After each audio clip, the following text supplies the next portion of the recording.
Et bonjour tout le monde. Avant de traiter du siège de Nice, qui sera pour le prochain épisode, nous allons ici nous pencher sur l'alliance franco-turque. Car avec l'anniversaire du siège de Nice, il est évident que certains vont vouloir récupérer l'image de Catherine Ségurane, cherchant à faire un parallèle entre son coup de battoir contre les Turcs et les problèmes de société actuels qui traversent Nice, la France et l'Europe. Seulement voilà, les récupérateurs de Ségurane, par idéologie, oublient trop souvent de dire que si Catherine Ségurane a bien cabossé quelques têtes de Turcs, elle en a fait de même avec des têtes françaises. Car le rôle du royaume de France dans ce siège est loin d'être anodin et les Turcs n'étaient pas là par hasard. Ils étaient à Nice dans le cadre de cette alliance qui, vous allez le voir, était loin d'être un détail de l'histoire. L'alliance franco-ottomane, ou franco-turque, est une alliance établie en 1536 entre le roi de France François Ier et le sultan Soliman le Magnifique. Si cette alliance permet à François Ier de rééquilibrer le rapport de force face à son grand rival Charles Quint, elle va pourtant susciter l'effroi à travers l'Europe chrétienne. Cette association sera qualifiée d'alliance impie, pourtant cette alliance sera l'une des plus importantes dans l'histoire de France puisqu'elle va durer 2 siècles et demi.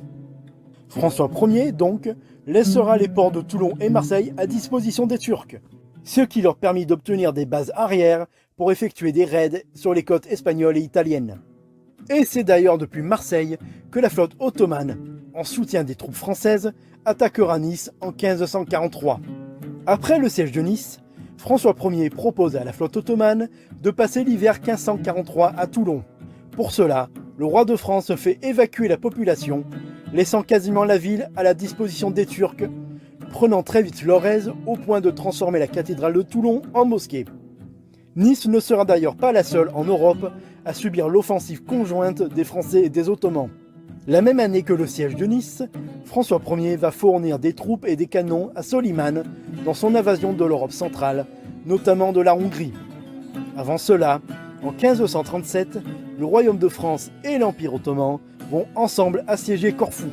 Sous le règne d'Henri II, fils de François Ier, Français et Ottomans vont conjointement s'attaquer à Naples, à la Sicile et envahir la Corse en 1553.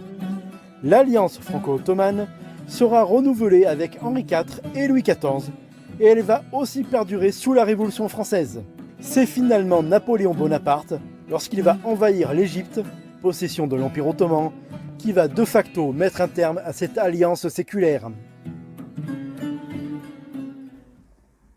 Voilà, cette vidéo est terminée. Merci à toutes et à tous de l'avoir visionnée. N'oubliez pas de vous abonner si ce n'est pas déjà fait, afin de ne pas rater les prochaines vidéos. Et n'hésitez pas à lâcher un pouce et un commentaire. Merci et à la prochaine sur Païs TV.